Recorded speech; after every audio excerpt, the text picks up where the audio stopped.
chapter 19. To those that have, more will be given, but to those that don't have, even what little they do have will be taken away. I coach rec league basketball lately for my son Enoch's basketball team division, and I really enjoyed it. I didn't draft the kids. They gave me a roster, and some kids work hard on their own. Some kids come to practice early, ready, stretched out, and then there are other kids. Man, difficult. Crybabies. Whiners, fashionistas. They got to match their shoes, shirts, hat, the headband, need a mid-practice wardrobe change. I've never seen anything quite like it. And one of these players always gives me attitude. He comes to practice late, if he comes at all. In the game, every time he gets it, he chucks the ball and acts like he's surprised when he misses. I'm not surprised. You never make it. And oh man, he gets mad if he doesn't get the ball, he doesn't play defense, doesn't rebound. And the rules are, I have to play every kid 5 minutes. Can you guess how many minutes a half that kid plays? 5 minutes. And I can't wait to take him out. And he sits at the end of the bench and he gives me the stink eye. And he gets mad at his teammates, mad at the refs, mad at me. And I try to talk to him. Hey, come down the bench. I'm good, coach. Are you though? Are you? Maybe come down, cheer for your teammates.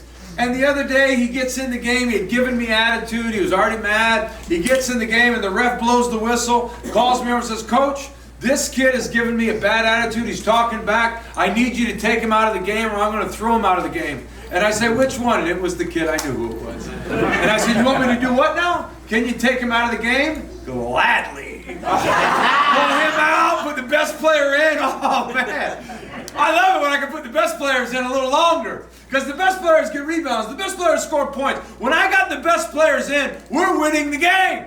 But I have to put the little ones in until the ref says you can't even put them in. So you know where he goes? He goes to the end of the bench.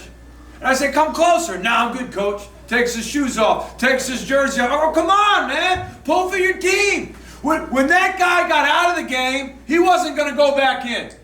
He had a little opportunity and he squandered it. Meanwhile, the kids that work hard, do their best, go to practice, good attitudes, they get all the attention. They get all the opportunity. Those that have get more. And those that don't have, what little bit they do have gets taken away and given to others. This is the story that Jesus relates in Luke chapter 19. There was a governor. And he wanted to become king. And there was a great king that had conquered many kingdoms. And he called for the governor to come so he could make him a king of a portion of the kingdom. And when this governor went, he was followed by a delegation of some of his subjects that didn't want him to get the promotion. They went before the great king and they said, this guy's a scoundrel, this guy's a tyrant, don't give him any more authority. And before the governor left, he gave large sacks of gold to several of his servants. He gave them $5 million. A talent is a measurement, is 75 pounds of gold. And he said, I want you to do business until I return.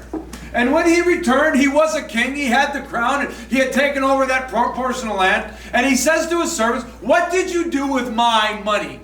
And the first one says, well, I know it was your money. It was $5 million, and I went on to make even more. Here's $50 million. I multiplied it by 10. I made some good investments. I took some risks. And the master says, well done, good and faithful servant.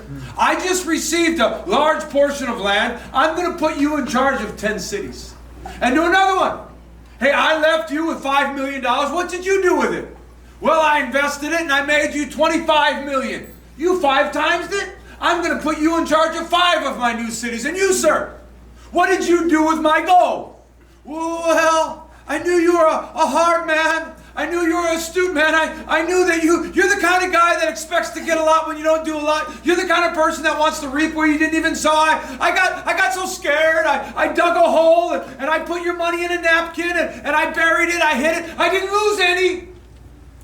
And the master shakes his head in disgust. And then he points his finger in the man's face. You wicked, lazy servant. How dare you? You knew what kind of man I was. You know I'm a hard man. You know I'm demanding. You knew I expected money on that return. The least you could have done is put it in the bank, but you're such